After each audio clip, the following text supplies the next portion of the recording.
Pinag-aaralan ng Senado na idaos tuwing hapon ang impeachment trial ni Vice President Sara Duterte para matiyak na matatapos ito bago magpasko, ayon kay Senate President Sherwin Win Gatchalian. Sa ngayon, 19 na araw nang natatapos mula sa 92 trial dates. Sa kasalukuyang schedule, isinasagawa ang paglilitis tuwing Lunes hanggang Miyerkules.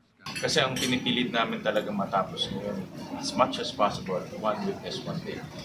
As much as possible. Pero kita naman natin na mahirap para lang maging on track kami sa time. Patuloy ang pakikipag-ugnay ng impeachment court sa prosekusyon, depensa at mga center judge para ayusin ang schedule. Hindi naman pinag-uusapan ng online impeachment trial kapag nagkakaroon ng work from home setup kapag masama ang panahon. Samantala, binigyan din ni Gatchalian ang kahalaga ng testimonya ng dating security officer ng Office of the Vice President na si Colonel Raymond Lachica. Batay sa mga pahayag ni na dating OVP Special Disbursing Officer Gina Acosta at OVP Assistant Chief of Staff Limuel Ortonio, kay Lachica tumutumbok ang money trail ng confidential funds. Ako personally, he has to come here.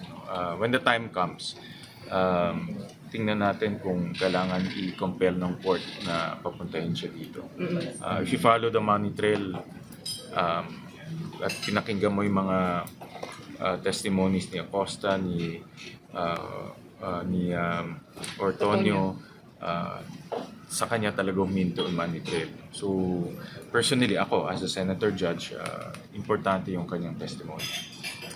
Inamin din ng Senate President na kumakain ng malaking oras ang paglilitis, lalo na't inumpisa na ang pagtalakay sa 2027 proposed national budget. Para matugunan ito, pinag-aaralan na pahintulutan ng Senate Committee on Finance sa pamumuno ni Senator J.V. Ejercito na magsagawa ng budget hearings kasabay ng plenary session.